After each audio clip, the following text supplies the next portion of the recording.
ప్రకటన 21వ అధ్యాయము 24వ వచనం చూడండి ఒకసారి, క్లియర్గా ఉంటుంది. గొర్రె పిల్లయే దానికి దీపము, ఇది పరలోక రాజ్యానికి. జనములు దాని వెలుగునందు సంచరింతురు, భూరాజులు తమ మహిమను దానిలోకి తీసుకుని వస్తారు. హల్లెలూయా, ప్రైజ్ ది లార్డ్. పరలోకం అన్నారు, ఇక్కడ భూరాజులు అంటున్నారు. ఇక్కడ భూరాజులు తమ మహిమను తీసుకుని వస్తారు. అవునా? అంటే ఏంటన్నమాట, అక్కడ పరలోకము ఉంది, భూలోకము ఉంది. భూలోకము దేవుని చేత సృష్టించబడిన భూలోకము ఎప్పటికీ నశించిపోదు. దేవునికి స్తోత్రం. మరి పరలోకం ఎక్కడుంది? ఉదాహరణ చెప్తా మీకు తెలిసేలాగా.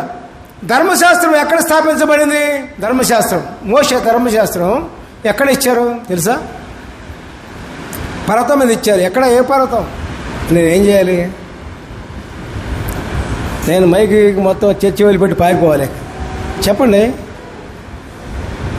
మోషే ధర్మశాస్త్రం ఎక్కడిచ్చారు? సినాయి పర్వతం కదండి. మరి ఆ మాట గుర్తులేదా? సినాయి పర్వతం మోషే ధర్మశాస్త్రం ఇచ్చింది, సినాయి పర్వతం. మరి పరలోక రాజ్యం ఎక్కడ దించబడుతుంది? ఆ పర్వతం మీదకే. దేవునికి స్తోత్రం, హల్లెలూయా.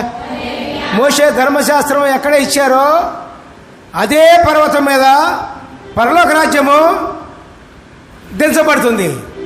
హల్లెలూయా, ప్రైజ్ ది లార్డ్.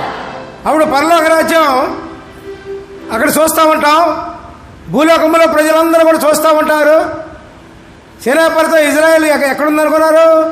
ప్రపంచం మొత్తం మీద సెంటర్లో ఉంది, మధ్యలో ఉంది. పరలోక రాజ్యాన్ని చూస్తూ ఉంటారు కొండ మీద, సినాయి పర్వతం మీద. అప్పుడు ఏం జరుగుతుంది? భూరాజులు ఉన్నారు చూసారా? భూమి పరిపాలిస్తున్న రాజులు తమ మహిమను పరలోక రాజ్యంలోనికి తీసుకుని వెళ్తారట. అంతే. అంటే